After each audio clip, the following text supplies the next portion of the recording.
ایک دفعہ کا ذکر ہے کہ ایک گاؤں میں تاجر اپنی بہت ہی خوبصورت اور نیک بیٹی کے ساتھ رہتا تھا۔ تاجر نے اس کی ماں کی وفات کے بعد اسے کبھی کسی چیز کی کمی نہیں آنے دی تھی۔ تاجر بہت امیر تھا، پر تاجر کو ہر ٹائم یہی ٹینشن کھاتی کہ میری وفات کے بعد میری بیٹی کا کیا بنے گا، میری بیٹی کو کون سنبھالے گا۔ اسی گاؤں میں اتفاق سے ایک لالچی عورت آ کے رہنے لگ گئی۔ لالچی عورت کو تاجر اور اس کی بیٹی کے بارے میں پتہ لگتا ہے تو وہ سوچتی ہے کہ کیوں نہ اس کو اپنے جال میں پھنسایا جائے۔ لالچی عورت بھی بیوہ تھی اور اس کی ایک بدصورت بیٹی بھی تھی۔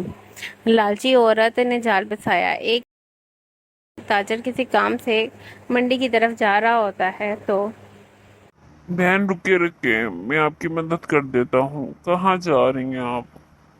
جو چاروں طرف سے پریشانیوں میں گھری ہو اس کی کون کیا مدد کرے گا؟ کیا ہوا ہے بہن، آپ بہت پریشان لگ رہی ہیں۔ میں کیا بتاؤں کسی کو، میں ایک بیوہ عورت ہوں، میری ایک بیٹی بھی ہے اور ہماری کفالت کرنے والا کوئی بھی نہیں ہے۔ پلیز آپ چپ کریں، ایسے روئیں مت۔ کیا مجھ سے شادی کریں گی؟ اس طرح آپ کی بیٹی کو باپ اور میری بیٹی کو ماں مل جائے گی۔ بیٹا یہ تمہاری ماں ہے اور آج سے یہ تمہارا خیال رکھے گی۔ یوں ہی کچھ وقت گزرنے کے بعد تاجر کی حالت بہت خراب ہونے لگی۔ ستیلی ماں نے اس بات کا فائدہ اٹھایا اور اس کی دوائیوں میں نیند کی گولیاں شامل کر دی۔ اسے ہر ٹائم نیند کی گولیاں دے کے سلائے رکھتی اور اس کی بیٹی سے سارے گھر کے کام کراتی۔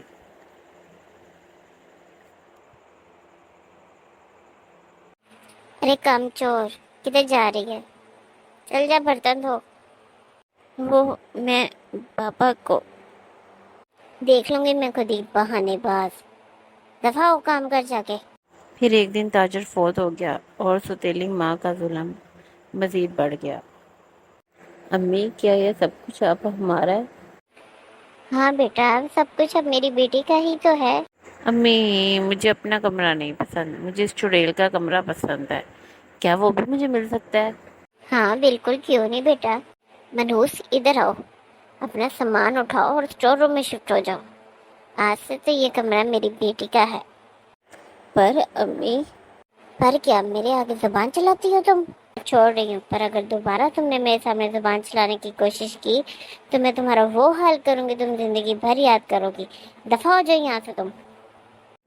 ستیلی ماں کا ظلم دن بدن بڑھتا گیا۔ نہ تو وہ اس سے کھانے کو صحیح سے دیتی اور کام بھی سارا اسی سے کرواتی۔ وہ پوری پوری رات روتی، اللہ تعالیٰ سے دعائیں کرتی اور اپنے ماں باپ کو یاد کرتی رہتی۔ پھر ایک دن ایسا ہوا کہ ایک پری آئی۔ بیٹا رو مت، یہ تمہارے لیے ہے، تمہارا جو دل چاہے اس سے بنا لینا، وہ تمہیں مل جائے گا۔ پر آپ کون ہیں اور کہاں سے آئی ہیں؟ پری بغیر کوئی جواب دیے وہاں سے چلی جاتی۔ تاجر کی بیٹی کا جو دل چاہتا وہ بناتی، کھاتی، اچھے اچھے کپڑے بناتی اور پہن لیتی۔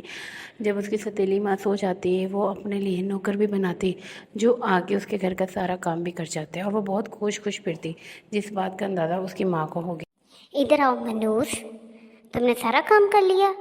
اتنا سارا کام اتنی جلدی تم کیسے کر سکتی ہو؟ جی امی جی، اب مجھے کام کی عادت ہو گئی ہے اور میں جلدی سے کام کر لیتی ہوں۔ تاجر کی بیٹی کے اتنے خوشی سے جواب دینے سے ستیلی ماں کو اور بھی زیادہ شک ہو گیا اور وہ اس نے اس کی جاسوسی شروع کر دی۔ رات کو سب کے سو جانے کے بعد وہ اس کے کمرے میں جھانکی اور اس نے دیکھ لیا اس جادوئی پین کا کمال، اور اس کے کمرے میں جا کے وہ جادوئی پین چھیننے کی کوشش کرتی ہے۔ جیسے ہی وہ جادوئی پین کو ہاتھ لگاتی ہے اور اسے زور سے کرنٹ لگتا ہے اور وہ گر جاتی ہے۔ وہ بار بار اس کو پکڑنے کی کوشش کرتی ہے پر اسے پکڑا نہیں جاتا۔ پر وہ ستیلی ماں جادوئی پین کو حاصل نہ کر سکی کیونکہ جادوئی پین کو صرف رحم دل لوگ ہی استعمال کر سکتے تھے۔ تاجر کی بیٹی نے عقل مندی کا مظاہرہ کیا اور جلدی سے اس قید سے اپنی ماں کو نوکرانی کے طور پر بنا دیا۔ اب اس کی ماں گھر کا سارا کام کرنے پہ مجبور ہوگی اور وہ بہت زیادہ تھک جاتی۔ ستیلی ماں ایک دن تاجر کی بیٹی کے پاس آتی ہے اور اس سے آ کے اپنی غلطی کی معافی مانگتی۔ بیٹا مجھے معاف کر دو، میں اپنے لالچ میں اور حسد میں اندھی ہو چکی تھی۔ جب یہی سب کام مجھے کرنے پڑے تو مجھے اندازہ ہوا میں نے ایک چھوٹی سی جان پہ کتنا ظلم کیا ہے۔ مجھے معاف کر دو، اب میں تمہیں بیٹی کی طرح پیار کروں گی۔ ماں کی اس حالت کو دیکھ کے اس کی بیٹی کو بھی اندازہ ہو جاتا ہے کہ وہ کتنا غلط کر رہے تھے اور وہ بھی تاجر کی بیٹی سے معافی مانگ لیتی ہے۔ بہن مجھے بھی معاف کر دو، آج کے بعد ہم دونوں بہنیں بن کے رہیں گے۔ میں نے آپ دونوں کو معاف کیا۔ تاجا کی بیٹی انہیں معاف کر دیتی ہے اور اسکیچ بھی مٹا دیتی ہے اور وہ لوگ ہنسی خوشی رہنے لگ جاتے ہیں۔